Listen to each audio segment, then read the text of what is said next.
섀도우 렌즈 그림자의 땅이라는 제목의 영화는 1993년에 나왔는데 우리가 잘 아는 20세기의 기독교 사상가 또 영성가이면서 작가이기도 한 C.S. 루이스의 실제 삶을 담아낸 영화입니다.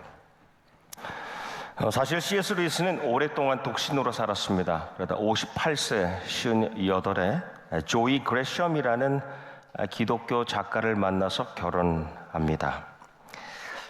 사실 두 사람은 진심으로 사랑해서 결혼한 것이 아니라 시민권을 취득하기 위해서 법적으로 형식적으로 결혼했습니다. 그런데 아내 조이에게 암이 발병하면서 남편 루이스는 진정한 사랑을 깨닫게 됩니다. 병상에서 고난을 함께 맞으면서 두 사람이 법적인 형식적인 결혼이 아니라 정말 진실된 두 번째 결혼식을 합니다. 남편 루이스는 아내의 그 투병과 죽음을 곁에서 지켜보면서 엄청난 변화를 겪게 됩니다. 그러면서 그 변화를 겪으면서 쓴 책이 Grief Observed는 헤아려 본 슬픔이라는 책이에요. 물론 그 전에 고통의 문제라는 책을 쓴 적이 있습니다. 유명한 책이죠. 근데 그때는 이성적이고 신학적으로 이 고통을 설명했어요.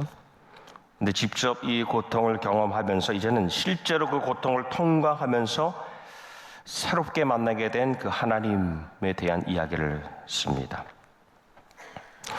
그의 고백이 이렇습니다. 하나님께서는 고통을 면제해 주는 분이 아니라 고통 속에도 우리를 붙드는 분입니다. 하나님의 은혜는 고통 없음이 아니라 고통 있음에도 우리와 함께 하심이고, 하나님의 은혜는 하나님을 향한 무너지지 않는 내 믿음의 관계입니다. 이전에 이론적인 변증이 이제는 체험적인 신뢰로, 의지로 바뀌고, 이전에 머리에 있었던 개념적인 하나님이 이제는 가슴에 이 체험적인 하나님으로 느껴진 겁니다. 올해 시작에 마태복음 함께 나누면서 마태복음을 관통하여 흐르는 주제가 임마누엘, 하나님이 우리와 함께 하신다 였습니다. 예수님의 삶은 그 처음부터 마침까지 처녀가 잉태하여 아들을 낳을 것이요 에서부터 세상 끝날까지 내가 너희와 함께 하리라, 그 약속까지 하나님의 함께 하시는 삶을 보여주시죠. 하나님이 함께 하시는 삶은 세상의 논리, 인간의 원리, 어떤 환경을 넘어서는 초월적인 삶입니다. 다시요, 하나님이 함께 하시는 삶은 사람의 환경, 세상의 상황을 넘어서는 그런 삶을 보여줍니다. 그래서 마태는 임마누엘, 예수님을 이 땅의 어떤 원리, 논리, 모든 환경을 능히 넘어서시는 존재로, 그래서 진정한 왕으로 그려냅니다. 그리고 마지막에는 그 왕의 왕권을 우리에게 건네주시는, 위임하시는 것으로 마태복음은 마칩니다. 마태복음 시장 2장 말씀에 보면 동방에서 온 박사들이 묻지요. 예루살렘에 와서 헤롯에게 유대인의 왕으로 나신 이가 어디 계시냐? 우리가 그분께 경배하러 왔노라. 근데 헤롯은 자기가 유대인의 왕이라고 생각했는데 그 시기와 질투로 그 아기 예수를 죽이려고 하지 않습니까? 근데 마태복음의 마침에 27장 말씀에 보면 빌라도가 이 총독이 끌려오신 예수님을 향하여 이렇게 묻습니다. 내가 유대인의 왕이냐? 하니 예수께서 답하시기를 내 말이 옳도다라고 확정하세요. 그래서 이 마태복음은 그 시작에 임마누엘, 예수님께서 유대인의 왕이시니 점점 그 왕 되심이 이방인들과 온 세상으로 확장되어서 마침 그 결론에는 그 왕 되심을 우리에게 위임하시는, 하늘과 땅의 모든 권세, 왕권을 우리에게 주시고 그 사명을 우리에게 건네주 위임하시는 것으로 마치게 됩니다. 그래서 예수님의 첫 관심은, 그분의 시선은 먼저 유대인들에게 있었어요. 하지만 이 말씀을 통해서 계속하여 예수님의 관심과 그 시선이 이방인과 온 세상으로 확장됨을 보여주십니다. 처음에 12제자를 부르시고 보내시면서 말씀하시죠. 이방인들의 길로는 가지 말아라. 이방인들의 마을로는 들어가지 말아라. 왜냐? 이스라엘의 잃어버린 양들에게만 너희는 보냄을 받았다라고 하셨는데 그 마침내 그 마태복음의 마지막에 보면 이 하나님의 천국 잔치에는 모든 이들을 초청하시는 임금님으로 왕으로 그려집니다. 임마누엘 예수님은 한 민족을 위해 오지 않으셨어요. 임마누엘 예수님께서는 온 인류를 살리기 위해 오셨으며 동시에 임마누엘 예수님께서는 99마리의 양만이 아닌 한 마리 양, 그 생명을 찾아서 구원하시는 분으로 오셨다는 겁니다. 그 한 사람, 그 한 영혼, 그 한 생명을 살리는 만물의 통치자, 왕 대신 예수 그리스도. 여기 예수님의 능력이 있습니다. 예수님께서는 한 사람, 한 영혼, 한 생명을 찾아가셔서 거기에 은혜를 주세요. 은혜를 주셔서 그 은혜를 받는 그 자리를 하나님의 나라로 만드시고 그 하나님의 은혜가 임한 그 자리를 하나님의 통치하시는 그런 시공간으로 확장하시는 겁니다. 하나님의 능력이에요. 모든 것을 초월하신 그분이 한 사람을 통하여 역사하시는 겁니다. 오늘 예수님께서는 일부러 가나안 서북쪽, 북서쪽에 있는 두로와 시돈이라는 두 도시, 쌍두와 같은 이 도시에 찾아가십니다. 지중해 연안 지역에 있는 도시입니다. 한때는 대단한 도시들이었어요.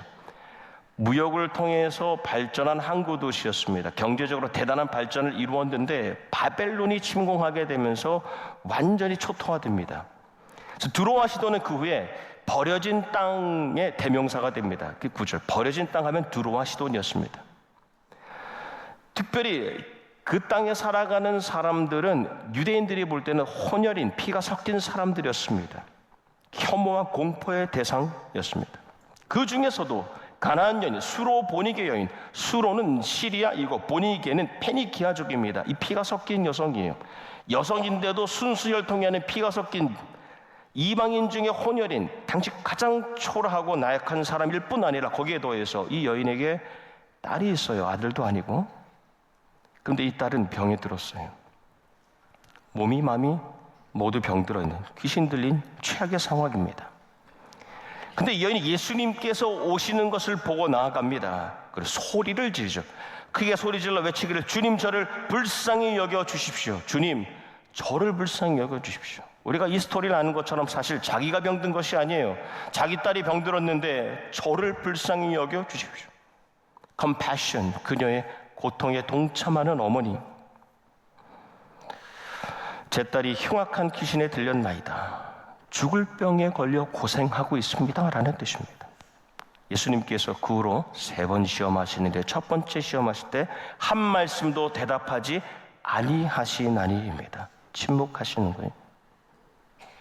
우리의 기도 가운데 침묵하시며 우리의 믿음을 시험하시는 주님의 모습. 그래도 여인이 계속해서 예수님을 향해서 소리를 지릅니다. 옆에 제자들이, 선생님 저 여자가 너무 시끄럽습니다. 우리 뒤에서 계속 소리를 지르는데 좀 그냥 보내주십시오. 안심시켜서 보내주십시오 라고 청합니다. 예수님께서 그 여인을 다시 시험하시되 나는 이스라엘 집에 잃어버린 양 외에 다른 데에 이방인들에게는 보내심을 받지 아니하였노라.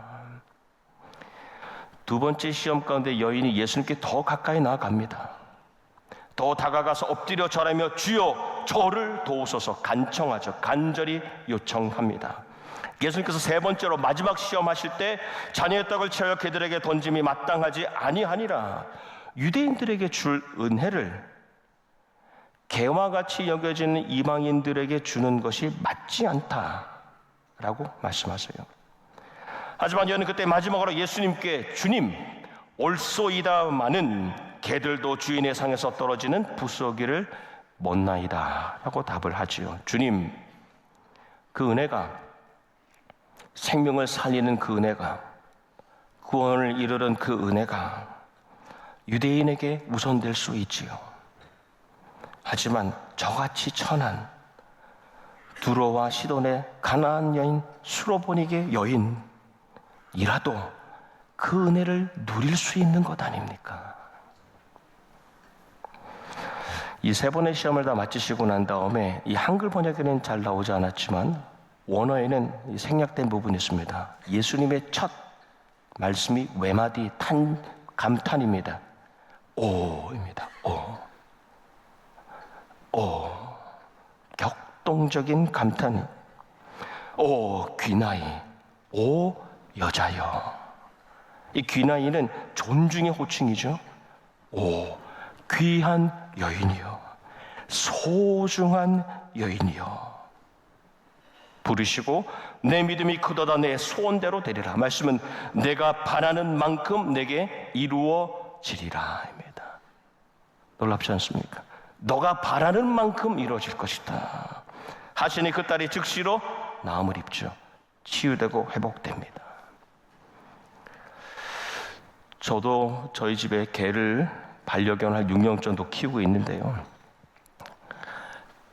개를 키우면서 또 많이 배우는 게 있습니다. 개를, 이 반려견을 키우는 분들은 아시겠습니다만 이 아주 주요한 두 가지 특징이 있어요. 첫 번째, 주인을 알아보죠. 서열이 완벽합니다. 첫째부터 넷째, 다섯째까지 완전히 이해하고 인정한다는 겁니다. 진짜 주인이 누군지. 두 번째, 개는요 아주 작은 조각의 양식이라도, 보상이라도 절대로 포기하잖아요. 아주 작은 것이라도 최선을 다해서 구한다는 겁니다. 이 여인, 이 어머니는 자신이 어떤 취급을 당해도 이 두 가지를 놓지 않는 거예요. 첫 번째, 주님이 주인이시다. 예수님이 내 삶의 주인이시다. 주관자시다. 내가 어떤 취급을 당해도 예수님께서 지금 큐리오스, 이 모든 환경의 주인이 되신다는 것. 두 번째, 그분만이, 그 예수님만이 부스러기와 같은 그 작은 은혜라도 내게 주신다면 생명이 살아날 수 있다. 절대로 내가 그걸 포기하지 않겠다 라는 이 두 가지. 이 두 가지가 합력하여 치유와 회복을 이루어냅니다. 예수님께서는 이 믿음, 주님이 주인이시라는 것, 그분의 은혜로 살아날 수 있다는 것, 다시요, 그분이 정말 내 삶의 주인이시라는 것, 그리고 그분의 은혜로만 내가 살아갈 수 있다는 것을 믿는 믿음을 통하여서 하나님의 은혜가 유대인들 안에만 머무르지 않게 하시고, 마치 막혀있는 뚝이, 강뚝이 터져서 그 물이 흘러가는 것처럼 이방인으로 온 세상으로 확장되게 하시는 거예요. 정말 주님이 내 삶의 주인이세요. 그리고 주님만이 내게 은혜를 주실 수 있다는 그 믿음을 통해서 놀라운 구원의 생명을 살리는 역사가 유대인을 넘어서 이방인과 온 세상으로 확장된다고요. 그 은혜가 내게, 우리에게 임한 거예요. 역으로 보면 주님께서는 이 한 사람의 믿음을 기다리고 계셨다는 거예요. 이 한 사람의 이 믿음을 기다리고 계셨다는 거예요. 히브리서 11장 6절 말씀, 우리 믿음장으로 알려진 이 말씀. 믿음이 없이는 하나님을 기쁘시게 하지 못하노니 하나님께 나아가는 자는 첫째, 그가 계신 것과 임마누엘, 우리와 함께 살아가고 계신 것과, 둘째, 또한 그가 자기를 찾는 자에게 상 주시는 이심을, 은혜 베풀어 주시는 분이심을, 주님은 그분을 찾는 이들에게 가장 좋은 것을 주는 분이심을 믿는 믿음을 보기를 원하신다는 겁니다. 여러분, 하나님의 은혜는 아무데나 마구 내리는 것이 아닙니다. 하나님의 은혜는 그냥 마구 내려지는 것이 아닙니다. 하나님의 은혜는 하나님의 임재, 그 동행, 함께 하심과 하나님의 능력, 하나님의 그 은혜 주심, 하나님의 함께 하심과 하나님의 은혜 주심을 믿는 사람, 믿는 공동체, 믿는 교회에 기적적으로 내려지는 것이 하나님의 은혜입니다. 그래서 하나님께서 내 삶에, 하나님께서 우리 중에 계시다, 하나님께서 그분이 내 삶에 우리 중에 은혜를 주실 것이다라는 믿음이 없으면 은혜는 더 이상 흘러가지 않습니다. 하나님 함께 계심과 하나님의 은혜 주심을 믿는 그 믿음의 그 자리에 은혜가 흘러가는 거예요. 우리가 하나님의 그 동행과 하나님의 능력, 하나님의 함께 하심과 하나님의 은혜 주심을 믿고 나아가면 우리 교회, 우리 가정에 계속하여 하나님의 은혜가 흘러가게 될 것을 믿습니다. 민수기 27장 말씀에 보면 슬로보핫이라는 한 가문 이야기가 나오죠. 슬로보핫, 이름도 생소한데 전체 민수기 이 책을 보면 이 구조 내용을 봤을 때 굳이 있어도 되지 않은, 있을 필요 없는 그런 이야기, 어울리지 않는 그런 사건입니다. 왜냐? 이 앞에 보면 모세가 전체 백성들이 인구조사하는 사건이 나옵니다. 하나님이 얼마나 이 백성을 풍성히 하셨는지, 넘치도록 채워주셨는지 그 사건이 나옵니다.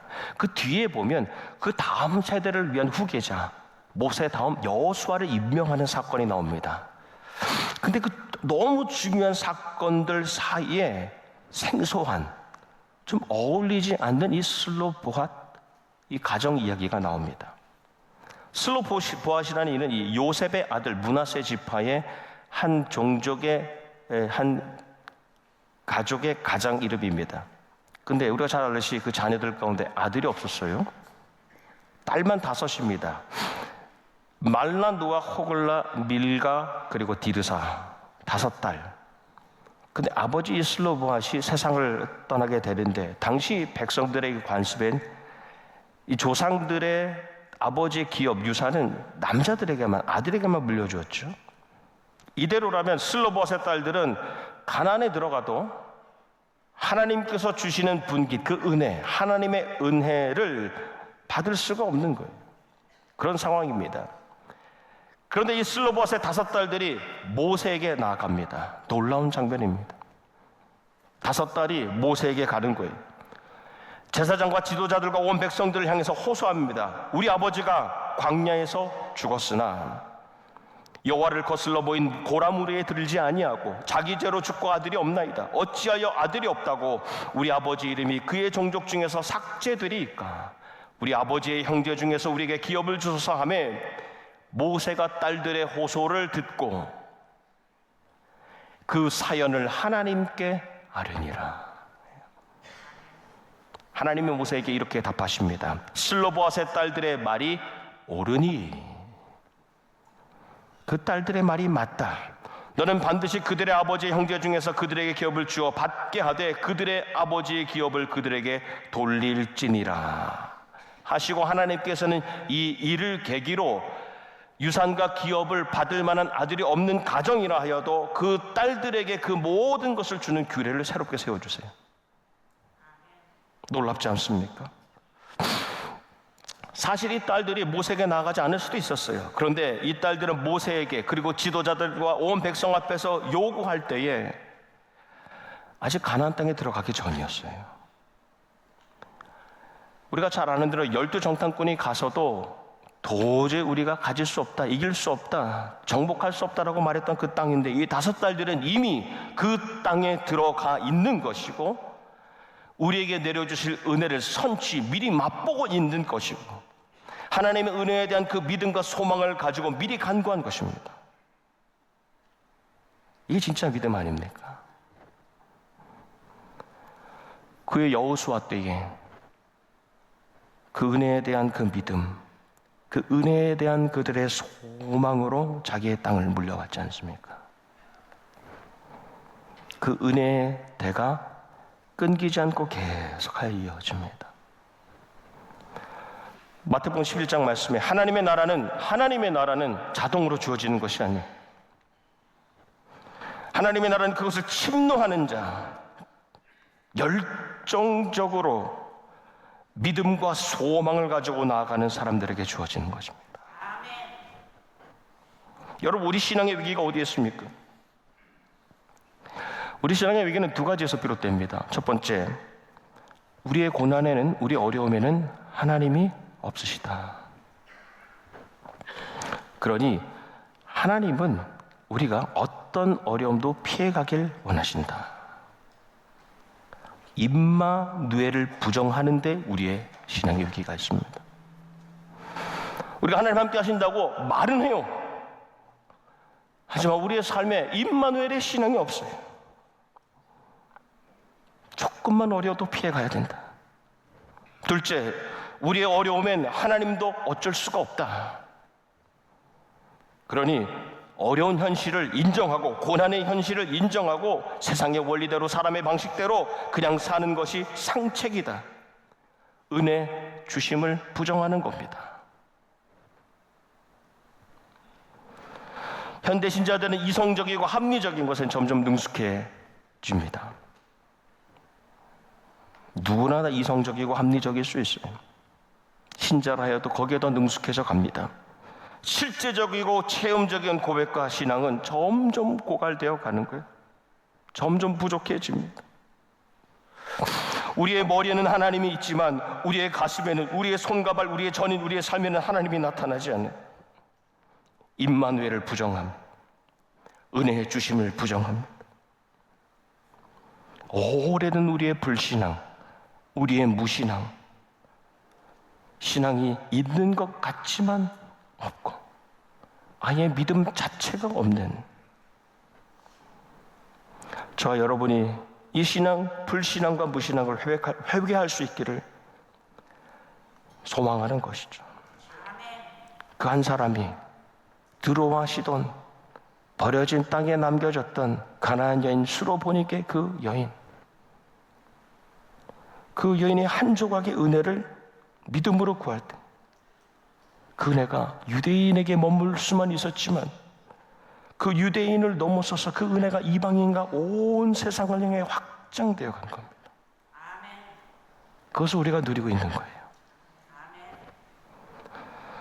우리가 볼 때는 정말 쓸모없는 인생 같지만 그 은혜를 구하는 그 한 사람으로 인하여서, 그 한 사람으로 인하여서 우리 교회 공동체가 세워져 왔고, 우리 교회 공동체가 더 확장되고 더 큰 영광을 하나님께 돌릴 수 있게 된 것입니다. 우리도 이 시대에 그런 한 사람 되어서 그분의 은혜를 구하고, 그분의 은혜를 구하는 우리가 이 교회와 이 가정과 이 세상을 살릴 수 있기를 주님의 이름으로 축복합니다. 말씀을 맺으면서 역대상 4장 말씀에 보면 야베스라는 사람이 나오죠. 야베스의 기도로 잘 알려진 인물입니다. 야베스라는 이름 자체가 불행의 이름이에요. 해산의 고통입니다. 아마 어머니가 그를 낳을 때 너무너무 고통스러웠던 것 같아요. 그런 야베스는 인생의 첫 장부터 고난이 점철되어 있던 삶입니다.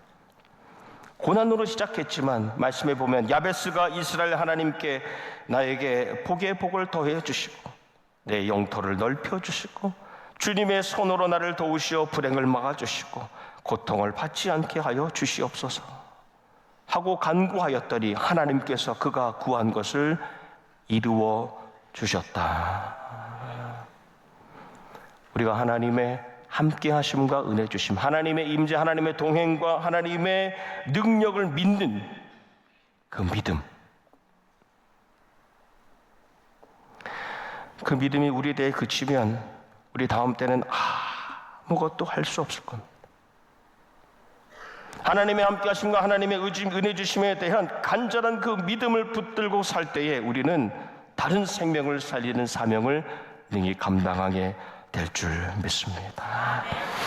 함께 하심과 은혜 주심에 그 믿음을 붙들고 사는 저와 여러분 모든 나성 영락에 건속되시기를 주님의 이름으로 축복합니다. 기도하겠습니다. 임마누엘 하나님, 이제도 우리와 함께 하시며 은혜 주시는 주님, 주님을 더 굳건한 믿음으로 붙들게 하여 주시고 인생의 많은 어려움 고난 중에도 그 은혜만을 구하는 이들마다 최고의 응답을 받게 하여 주시옵소서. 세상을 살리는 은혜의 통로로 세워지는 교회, 수많은 생명을 살리는 그리스도인들의 모임 되게 하여 주시고 머리로 하는 주님이 아니라 삶으로 체험하는 주님을 만나고 그 주님을 전하는 사명을 능히 감당하는 교회가 가정이 되게 하여 주시옵소서. 예수님 이름 받들어 기도하옵나이다. 아멘.